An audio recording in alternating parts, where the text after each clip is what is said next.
Hello दोस्तों, welcome back to another episode of current affair. Today 17 April 17 April. तो आज हम बात करेंगे 17 अप्रैल की करंट अफेयर की। आप सभी को पता है हम क्वेश्चन करते हैं सॉल्व और उसके बाद उसकी डिटेल में एनालिसिस करते हैं। तो चलिए क्लास करते हैं स्टार्ट। आज हम बात करने वाले हैं 17 अप्रैल की करंट अफेयर। तो पहला प्रश्न इसमें है, केंद्र सरकार द्वारा जारी डिजिटल जनगणना 2027 की नियमावली के संदर्भ में पहली बार कौन सा विकल्प जोड़ा गया है? तो इसमें जोड़ा गया है सेल्फ एन्यूमरेशन, यानी कि स्वयं गणना, यानी कि खुद से गणना होगी। यहाँ पे 2027 में नागरिक अब क्या करेंगे, पोर्टल के माध्यम से अपनी जानकारी स्वयं दर्ज कर सकते हैं, जिससे क्या होगा, डेटा की सटीकता बढ़ेगी और जनगणना में क्या होगा, प्रक्रिया में, प्रोसेस में तेजी आएगी। इसके बाद देखें इसकी महत्वपूर्ण तथ्य। तो 27 की जो जनगणना है वो पहली डिजिटल जनगणना होगी जिसमें डेटा संग्रह के लिए मोबाइल ऐप का यूज किया जाएगा। बात करते हैं इसकी। इसके बाद तो ये 16वीं जनगणना है जो कि भारत की स्वतंत्र भारत की 8वीं जनगणना होने वाली है और इसकी जो जिम्मेदारी है संचालन की गृह मंत्रालय के अधीन रजिस्ट्रार जनरल और जनगणना आयुक्त कार्यालय के द्वारा की जाएगी। और पहली बार स्वगणना यानी कि सेल्फ एनुमरेशन की सुविधा दी गई है। इसके माध्यम से लोग स्वयं का पोर्टल पर जाकर जानकारी भर सकते हैं। और यहाँ पे पहली बार हुआ है 1932 के बाद कास्ट सेंसस यानी कि जाति आधारित जनगणना यहाँ पे इकट्ठी, यानी कि आंकड़े इकट्ठे किए जाएंगे। और इसका जो पहला चरण है वो अप्रैल 2026 से सितंबर 2026 तक, जिसमें मकान सूचीकरण और आवास गणना के रूप में आयोजित किया गया है। और इसके अकॉर्डिंग इस दौरान क्या करेंगे, प्रगणकों द्वारा परिवार से कुल 33% यहाँ पे पूछते जाएंगे। इसके बाद देखें जनगणना का दूसरा जो चरण होगा वो होगा फरवरी 2027 में, जिसमें जनसंख्या की वास्तविक गिनती और व्यक्तिगत विवरण लिए जाएंगे। जिसमें डिजिटल जनगणना का मुख्य उद्देश्य क्या है, रियल टाइम डेटा का संकलन करना है। इससे क्या होगा, डेटा की सुरक्षा निगरानी के लिए एक विशेष जनगणना प्रबंध और निगरानी प्रणाली TMMS पोर्टल विकसित किया गया है। इस जनगणना के आंकड़ों का उपयोग आगामी वर्षों में लोकसभा और विधानसभा की सीटों के परिसीमन यानी कि डिलिमिटेशन के आधार पर इसके रूप में किया जाएगा। ठीक है, इस जनगणना में जितने भी मतलब जनसंख्या होगी तो उसके आधार पर क्या होगा, लोकसभा और राज्यसभा की जो विधानसभा की सीटें हैं उनको फिर बढ़ाया जाएगा उस हिसाब से। बात करते हैं सेंसस में एकत्रित व्यक्तिगत डेटा को डिजिटल व्यक्तिगत डेटा संरक्षण अधिनियम के तहत पूरी तरह गोपनीय रखा जाएगा, यानी कि कॉन्फिडेंशियल रखा जाएगा। और ये जो जनगणना है 2021 में होनी थी, लेकिन 2021 में क्या हुआ, कोविड महामारी के चलते इसे स्थगित कर दिया और 2027 में ये पुनर्निर्धारित किया गया है। एम्यूलेटर्स की बात करें तो डेटा फीड करने के लिए ऑफलाइन मोड की भी सुविधा दी जाएगी, जहां पे क्या है, कम इंटरनेट वाले क्षेत्रों में भी कार्य यहाँ पर प्रभावित नहीं हो सकता। बात करते हैं 27 की जनगणना के परिणामों के आधार पर ही 16वें वित्त आयोग की सिफारिश और संसाधनों के वित्त विवरण को अंतिम रूप यहाँ पे दिया जाएगा। अब बात करेंगे अगले क्वेश्चन की। तो यहाँ पे दूसरा क्वेश्चन है, राष्ट्रीय क्वांटम मिशन के दूसरे चरण के लिए स्वीकृत हब एंड स्पोक मॉडल का लक्ष्य क्या है? तो ये है इसका 2030 तक क्वांटम तकनीक में वैश्विक नेतृत्व कहाँ पे करना है। इसके बाद देखें अगला क्वेश्चन, IMEC शिखर सम्मेलन के दौरान भारत ने व्यापारिक मार्गों को कार्बन मुक्त बनाने के लिए किस कॉरिडोर का प्रस्ताव यहाँ पे रखा है? तो ये रखा है ग्रीन शिपिंग कॉरिडोर। यहाँ पे भारत मध्य पूर्व यूरोप आर्थिक गलियारा जो है, इसके तहत ग्रीन शिपिंग का प्रस्ताव समुद्री व्यापार के उत्सर्जन को कम करने के लिए किया जाएगा। अब बात करेंगे चौथे क्वेश्चन की। तो हाल ही में भारत और अमेरिका के बीच किस अंतरिक्ष परियोजना पर सहयोग के लिए MOU यानी कि मेमोरेंडम ऑफ अंडरस्टैंडिंग साइन हुआ है? तो ये हुआ है लूनर गेटवे के लिए। अब आर्टेमिस 2 की सफलता के बाद क्या है, दोनों देश चंद्रमा के चारों ओर एक स्पेस स्टेशन यानी कि लूनर गेटवे बनाने के लिए सहयोग यहाँ पे कर रहे हैं। अब बात करेंगे इसके बाद पांचवा क्वेश्चन, जो कि उत्तराखंड के मानसखंड मंदिर माला मिशन के तहत किस मंदिर को मुख्य केंद्र के रूप में विकसित किया जा रहा है? तो एक है जागेश्वर धाम। अब जागेश्वर धाम कौन से जिले में, आप कमेंट करके बता सकते हैं। तो आप कमेंट आप कर सकते हैं जागेश्वर धाम किस जिले में है। अब बात करेंगे तो यहाँ पे कुमाऊं के विकास के लिए जागेश्वर धाम को इस कॉरिडोर का प्रमुख केंद्र बनाया गया, जिसमें 16 और मंदिरों को जोड़ा जाएगा। अब बात करेंगे किस राज्य में ने E-गवर्नेंस 2.0 के तहत सभी सरकारी सेवाओं को AI चैटबॉट के माध्यम से सुलभ बनाने की घोषणा यहाँ पे की है? तो ये की है तेलंगाना राज्य ने। तेलंगाना सरकार ने पारदर्शिता और गति लाने के लिए आर्टिफिशियल इंटेलिजेंस का बड़े पैमाने पर योग किया है। अब बात करते हैं तेलंगाना की। तो यहाँ पे स्टैटिक जीके का, जैसे कि इसका जो गठन हुआ था 2 जून 2014 को हुआ था आंध्र प्रदेश पुनर्गठन अधिनियम के तहत। और बात करते हैं भारत का 29वां राज्य था, लेकिन वर्तमान में 28वां राज्य है, क्योंकि यहाँ पे क्या हो गया ना, जो जम्मू कश्मीर था वो केंद्र शासित प्रदेश में विभाजित हो गया, 2 केंद्र शासित प्रदेश बन गए हैं, जिसमें एक जम्मू कश्मीर है और एक लद्दाख है। बात करते हैं इसकी राजधानी हैदराबाद है। इसको निजामों का शहर और मोतियों का शहर भी कहा जाता है। तेलंगाना का राजकीय पशु जो है वो जिंका है, चित्तीदार हिरण, ये होता है चित्तीदार हिरण, देखा होगा आपने। और राज्य पक्षी है पाला पिट्टा, इंडियन रूलर, ठीक है, ये है पाला पिट्टा। इसके बाद बात करेंगे राज्य का राज्य वृक्ष जो है जम्मी जेट्टू है, और राज्य पुष्प है तंगेडू, ठीक है, तंगेदू। और ये क्या होता है, तंगेडू जो राज्य पुष्प है ये बथुकम्मा उत्सव के लिए महत्वपूर्ण है।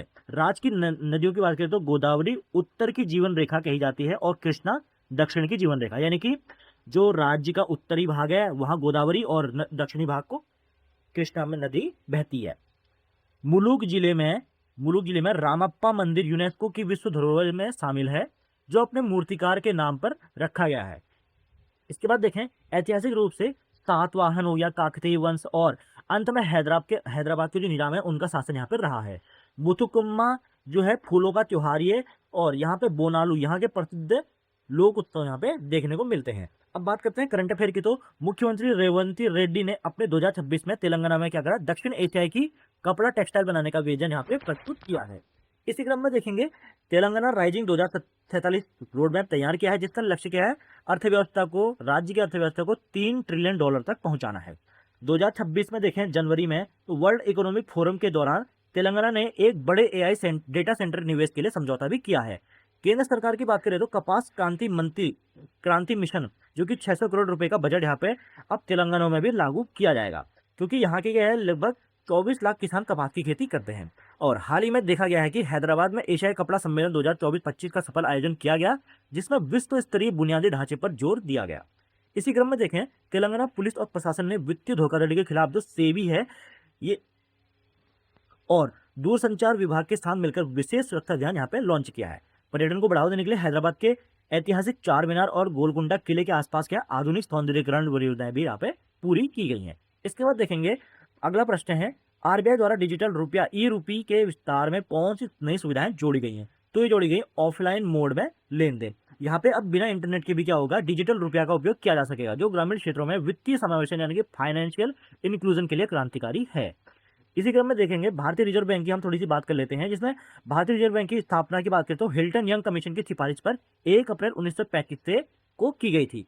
और आरबीआई का जो राष्ट्रीयकरण है यानी कि नेशनलाइजेशन ये 1 जनवरी 1949 को किया गया।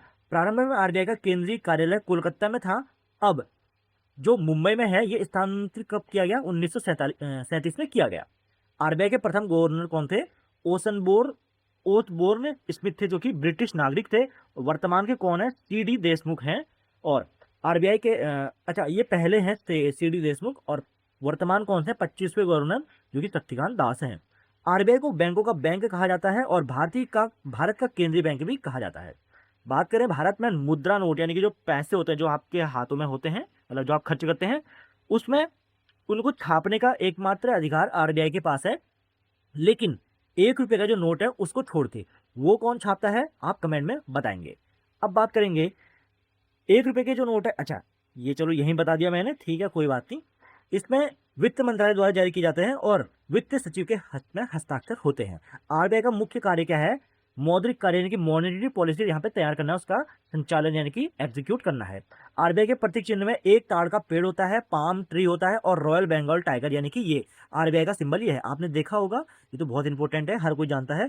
आरबीआई का वित्त वर्ष पहले कितना से स्टार्ट होता था, 1 जुलाई से 30 जून तक चलता था, लेकिन इसे बदलकर 1 अप्रैल से 31 मार्च तक कर दिया। मौद्रिक नीति की बात करें तो इसमें 6 सदस्य होते हैं, जिसकी अध्यक्षता आरबीआई गवर्नर करते हैं। अब इसी की बात करें, बैंक दर, repo rate, reserve repo rate, इसका निर्धारण आरबीआई द्वारा किया जाता है ताकि क्या मुद्रास्फीति यानी कि इन्फ्लेमेशन कंट्रोल में रहे। इसी क्रम में देखें आरबीआई द्वारा जारी किए गए वाले नोट 17 भाषाओं में उनकी कीमत लिखी होती है, ठीक है। आरबीआई के जो नोट होते हैं मतलब उसमें 17 लैंग्वेज में उसकी कीमत लिखी होती है कि 1 रुपये का नोट है। और सबसे इंपॉर्टेंट चीज, डॉक्टर मनमोहन सिंह जो कि भारत के एकमात्र ऐसे प्रधानमंत्री रहे हैं जो आरबीआई के गवर्नर भी रहे हैं, क्योंकि वो जानते हैं आप बहुत बड़े इकोनॉमिस्ट थे। इसी क्रम में देखें डिजिटल भुगतान को बढ़ावा देने के लिए आरबीआई ने हाल ही में अपनी डिजिटल मुद्रा जो कि ई-रूपी है इसको लॉन्च किया है। इसी क्रम में देखें अगला क्वेश्चन, वाणिज्य मंत्रालय के रोड मैप के अनुसार 2047 तक भारत का निर्यात लक्ष्य कितना निर्धारित किया गया है, तो ये क्या है, $2 ट्रिलियन तक निर्धारित किया है। अगला क्वेश्चन है, भारतीय नौसेना में हाल ही में शामिल किए गए INS अजय की मुख्य विशेषता क्या है? तो यह है चौथी पीढ़ी का स्टील्थ गाइडेड मिसाइल डिजास्टर है। इसके बाद देखें अगला क्वेश्चन, डीप माइंड AI के नए प्रोटीन फोल्डिंग मॉडल का चिकित्सा क्षेत्र में क्या लाभ होगा? ये दवा बनाने के लिए इस दवा बनाने के समय में 50% की कमी यहाँ पे होगी अब। इसके बाद देखें 11वां क्वेश्चन है, भारत ने वर्ष 2028 के किस जलवायु शिखर सम्मेलन COP की मेजबानी का प्रस्ताव रखा है? तो ये रखा है COP31। इसका दावा पेश किया, मेजबानी का दावा पेश किया, जहां ग्रीन क्रेडिट पर जोर दिया जाएगा। इसके बाद बात करें, हाल ही में अंडमान और निकोबार में किस लुप्तप्राय प्रजाति के लिए संरक्षण क्षेत्र अधिसूचित किया गया है? तो ये किया है डुंगोंग, जो कि समुद्री गाय होती है।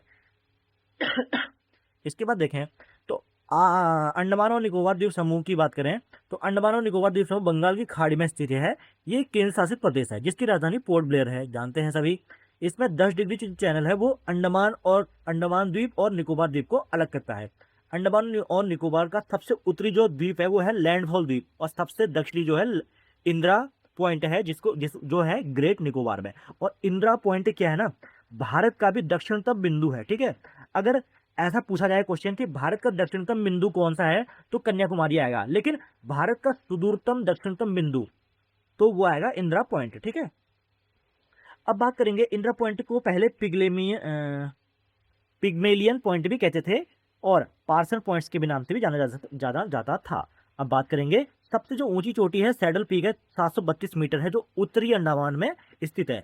निकोबार की बात करें तो सबसे ऊंची चोटी माउंट थुलियर है, जो ग्रेट निकोबार में स्थित है। बैरन द्वीप भारत का एकमात्र और दक्षिण एशिया का भी एकमात्र ऐसा सक्रिय ज्वालामुखी जो मध्य अंडमान में के पूर्व में स्थित है। नारकोंडम द्वीप की बात करें तो अंडमान सागर में स्थित एक सुप्त यानी कि डोरमेंट ज्वालामुखी, जो कि मतलब कि सोया हुआ है, ठीक है, एक हिसाब से देखा जाए तो ये कभी होता नहीं है, जगता नहीं है। इसके बाद देखें, पोर्ट ब्लेयर में स्थित जो सेल्युलर जेल है, इसको ऐतिहासिक रूप से काला पानी के नाम से भी जाना जाता था, जहां सावरकर जैसे क्रांतिकारियों को रखा जाता था अंग्रेजों द्वारा। केंद्र सरकार ने रॉस द्वीप का नाम बदलकर क्या कर दिया है, नेताजी सुभाष चंद्र बोस द्वीप, नील द्वीप और शहीद द्वीप, हैवलॉक द्वीप इत्यादि नाम से रखा गया है, जिसमें स्वराज द्वीप भी है। अब बात करते हैं हम ग्रेट निकोबार में भारत का सबसे दक्षिणतम नेशनल पार्क है गैलाथिया बे नेशनल पार्क है, ठीक है, तो ये है। इसके बाद देखें, जारवा, ओंगे, सेंटिनली और शुम्पे यहाँ की प्रमुख आदिम जनजातियां हैं, जो आज भी अपनी प्राचीन संस्कृति में रहती हैं। देश का सबसे छोटा जो राष्ट्रीय उद्यान है साउथ बटन आइलैंड है नेशनल पार्क है, ये अंडमान और निकोबार में ही स्थित है। यहाँ का जो राज्य पशु है वो है डुंगोंग, ठीक है, जिसे समुद्री गाय भी कहा जाता है। अंडमान और निकोबार की बात करें तो प्रशासनिक कार्यक्षेत्र कोलकाता उच्च न्यायालय के अधीन आता है। भारत का एकमात्र कीचड़ यानी कि मड ज्वालामुखी अंडमान के बाराटांग द्वीप में पाया जाता है। डंकन पास की बात करें तो डंकन दर्रा दक्षिण अंडमान में है और लघु अंडमान के बीच में पाया जाता है। जापान के कब्जे के दौरान जो द्वितीय विश्व युद्ध है, इन द्वीपों पर कुछ समय के लिए जापान का नियंत्रण भी रहा है। क्षेत्रफल की दृष्टि से देखें तो सबसे बड़ा केंद्र शासित प्रदेश हुआ करता था, लेकिन क्या है, लद्दाख के गठन के बाद अब ये तीसरे नंबर पे आ गया है। अब बात करेंगे, आप कमेंट में आप बताएंगे कि पहला और जो दूसरा केंद्र शासित प्रदेश है बड़ा कौन सा नंबर, उसके नाम क्या है, ठीक। बात करते हैं यहाँ की अर्थव्यवस्था, तो मुख्य रूप से यहाँ पे पर्यटन, कृषि, नारियल और सुपारी जैसे और मत्स्य पालन पर आधारित है। इसी क्रम में देखें 13वां क्वेश्चन है, 13वां क्वेश्चन यहाँ पे आएगा, तो ये है डॉक्टर सौम्या स्वामीनाथन को हाल ही में WHO द्वारा किस पुरस्कार से सम्मानित किया गया है? तो ये क्या है, पब्लिक हेल्थ लीडरशिप अवार्ड। इसके हम बात करेंगे WHO की, तो ये विश्व स्वास्थ्य संगठन की स्थापना 7 अप्रैल 1948 को की गई थी, इसलिए प्रतिवर्ष 7 अप्रैल यानी कि इसी महीने अभी देखा आपने 7 अप्रैल को विश्व स्वास्थ्य दिवस बनाया था। आप इसका कमेंट में बताइए कि इसकी थीम क्या थी। बात करें इसके मुख्यालय की, तो जेनेवा स्विट्जरलैंड में स्थित है। डॉक्टर टेड्रोस एडोनोम घेब्रेयेसस वर्तमान में इसके महानिदेशक यानी कि डायरेक्टर जनरल है, जिनका कार्यकाल 2027 अगस्त तक रहेगा। यूएन की बात करें यानी कि संयुक्त राष्ट्र की, तो एक विशेष एजेंसी जिसका मुख्य उद्देश्य क्या है, वैश्विक स्वास्थ्य समस्याओं पर नजर रखना और उन्हें कंट्रोल करना है। WHO की सर्वोच्च जो नीति निर्धारक संस्था है विश्व स्वास्थ्य सभा, वर्ल्ड हेल्थ असेंबली, जिसकी बैठक हर साल जेनेवा में होती है। 12 जनवरी 1948 को WHO का सदस्य बना था भारत। तो इंपोर्टेंट पॉइंट है, भारत कब बना था WHO का सदस्य। इसी क्रम में देखें, WHO का जो दक्षिण पूर्वी एशिया का क्षेत्रीय कार्यालय है यानी कि रीजनल ऑफिस है, वो है नई दिल्ली में स्थित। इसका संचालन यानी कि नई दिल्ली वाला ऑफिस का संचालन WHO संविधान के हिसाब से होता है। 61 देशों ने जिसमें हस्ताक्षर कर रखे हैं। अब बात करते हैं अगले, इसके करंट अपडेट की, तो विश्व स्वास्थ्य दिवस जो कि 2026 की चर्चा स्वास्थ्य प्रणाली पर जलवायु परिवर्तन के प्रभाव और ग्रस्त सूचनाओं से निपटाने पर केंद्रित रही है। और इसी क्रम में देखते हैं तो ये सारा चीज है, इंपोर्टेंट देख लेते हैं, जिसमें संगठन वर्तमान में महामारी संधि पर काम कर रहा है। WHO जो है, जो पैंडेमिक आया था उसके अकॉर्डिंग काम कर रहा है कि भविष्य में कोविड-19 जैसी किसी भी स्थिति से निपटा जा सके। अब बात करेंगे 14वें क्वेश्चन की, संयुक्त राष्ट्र में भारत का अगला स्थायी प्रतिनिधि किसे नियुक्त किया गया है? तो ये किया है संजय वर्मा को। ओके, तो हम बात करते हैं यूएन की, संयुक्त राष्ट्र की हम बात करते हैं, बहुत इंपोर्टेंट टॉपिक है, जिसमें इसकी स्थापना की बात करें तो 24 अक्टूबर 1945 को स्थापना हुई थी। हर वर्ष 24 अक्टूबर को संयुक्त राष्ट्र दिवस मनाया जाता है, इसलिए इसका मुख्यालय न्यूयॉर्क अमेरिका में स्थित है, जो मैनहट्टन द्वीप पर 17 एकड़ जमीन पर बना हुआ है।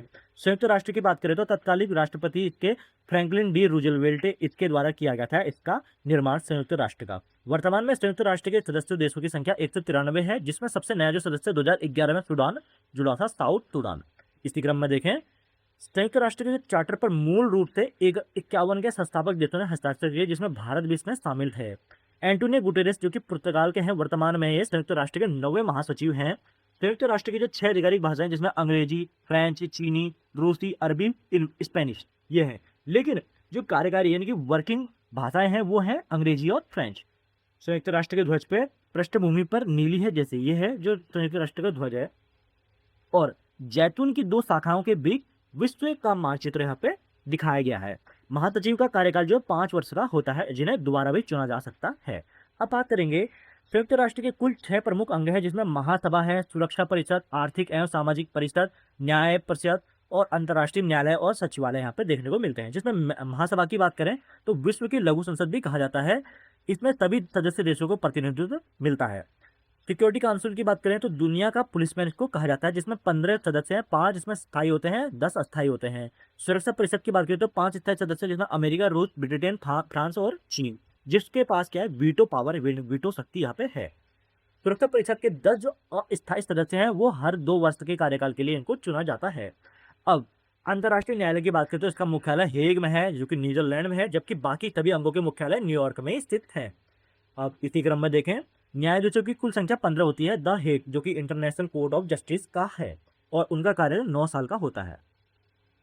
बात करते हैं इसमें ECOSOS, जो कि वर्तमान में 54 सदस्य यहाँ पर देखने को मिलते हैं। 15 क्वेश्चन है, एशियाई कुश्ती चैंपियनशिप 2026 में भारत ने पदक तालिका में कौन सा स्थान यहाँ पे प्राप्त किया है? तो ये किया है 3रा स्थान।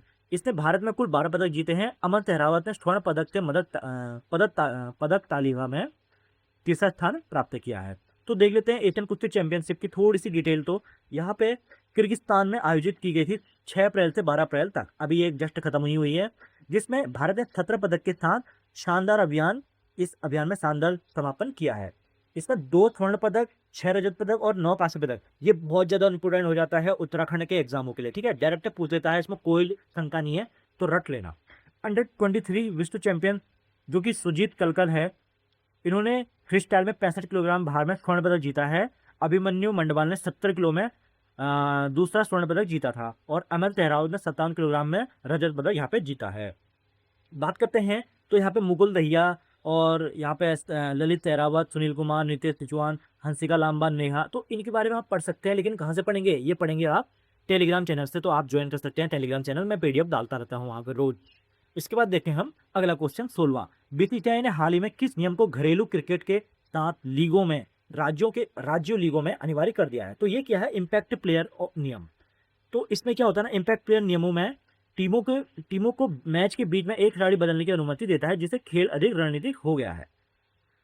इसी क्रम में देखें, हाल ही में भारत ने किस देश को ब्रह्मोस मिसाइल का पहला सफल निर्यात किया है? तो ये क्या है, फिलीपींस।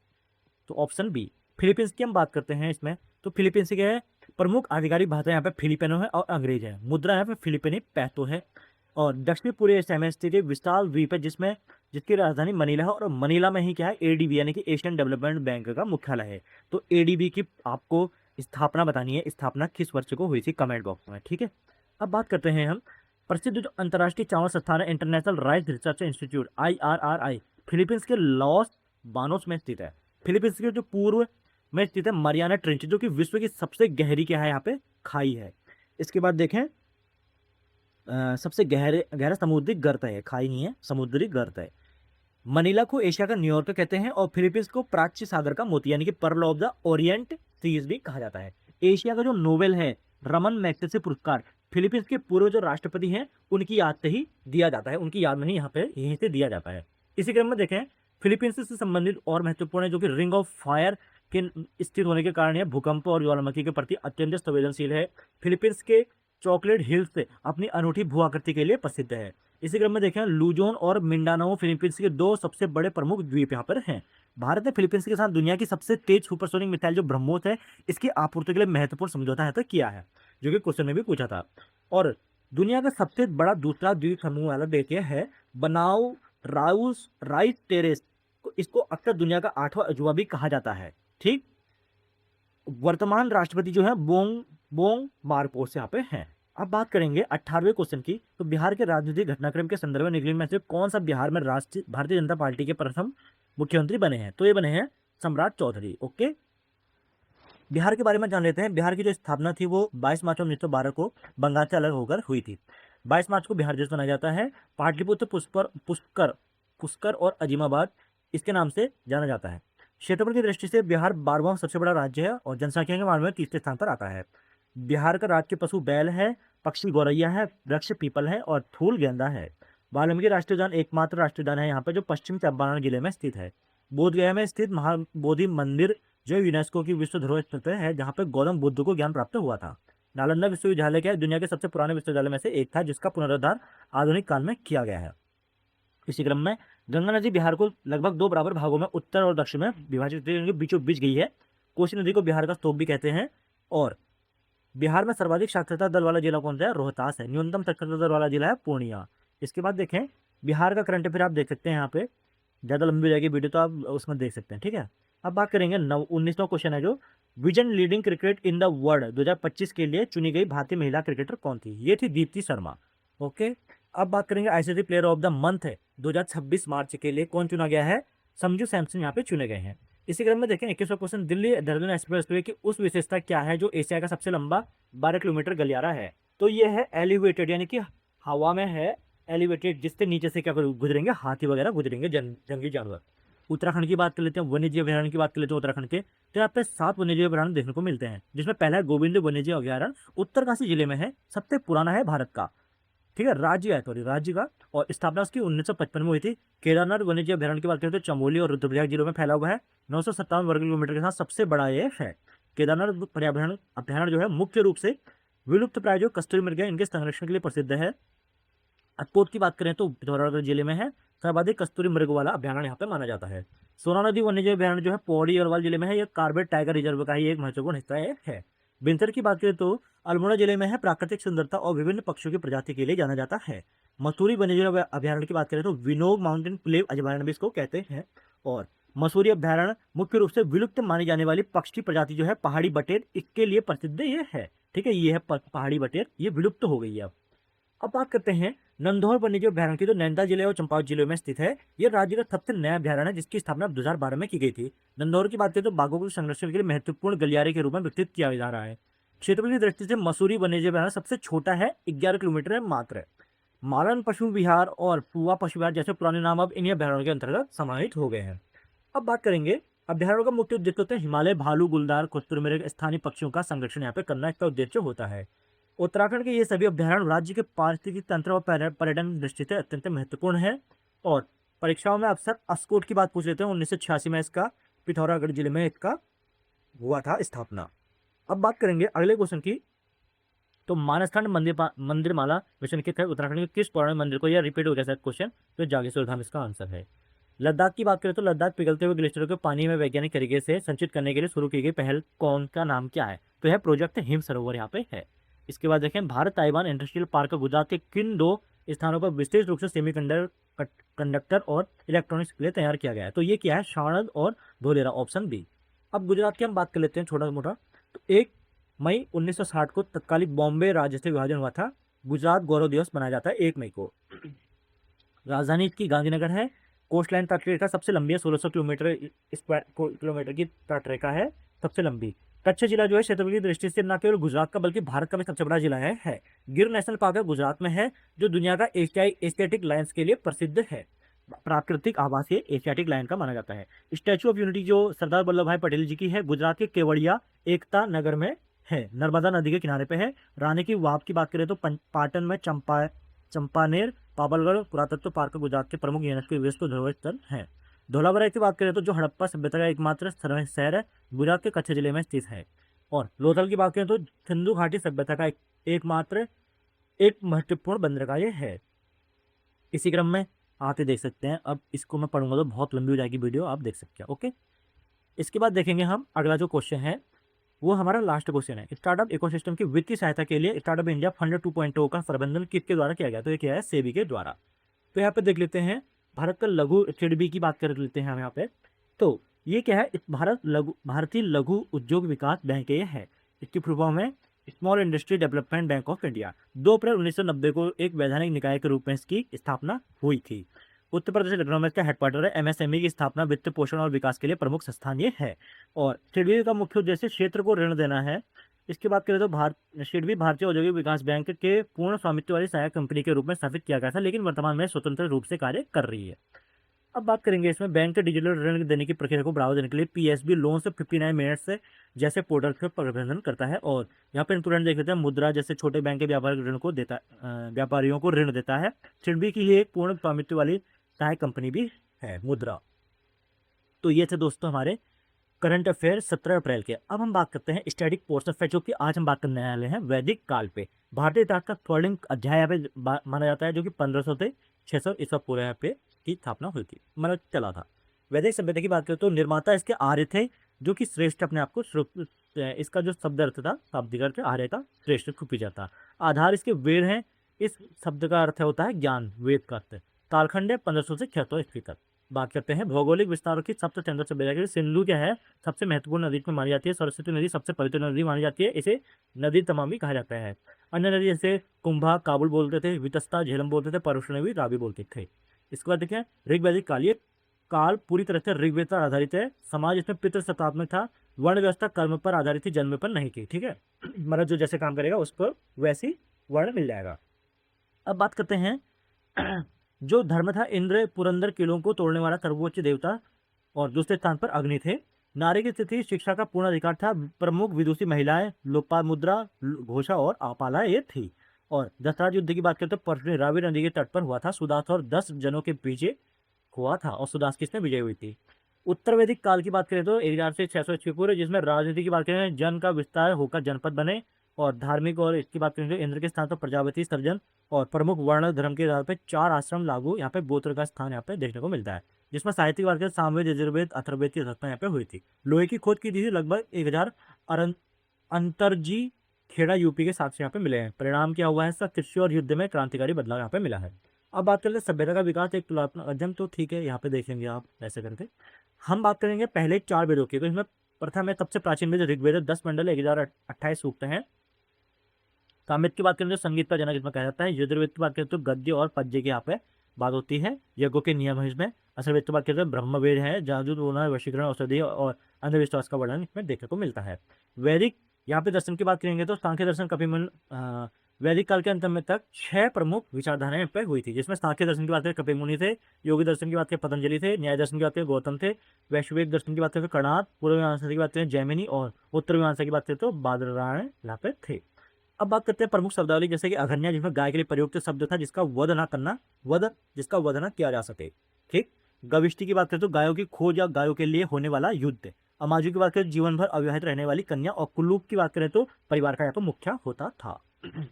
अब बात करेंगे कल के क्वेश्चन की। तो ये कल का क्वेश्चन था जिसमें इसका आंसर ये है, अथर्ववेद और स्वभाव समिति की हमने बात करी थी। अब 2 पुत्रियां होती है, ऑप्शन नंबर 3। अब आज का क्वेश्चन है वैदिक काल के संदर्भ में अघन्या जो था, अघन्या शब्द किसका प्रयोग किया जाता था? अघन्या शब्द मैंने वीडियो में बता रखा है, तो आप देख सकते हैं। ऑप्शन नंबर 4 यहाँ पे देख सकते हैं। तो आपका आंसर यहाँ पे कमेंट बॉक्स में हो जाएगा। अब मिलेंगे हम अगली क्लास में, तब तक के लिए थैंक यू।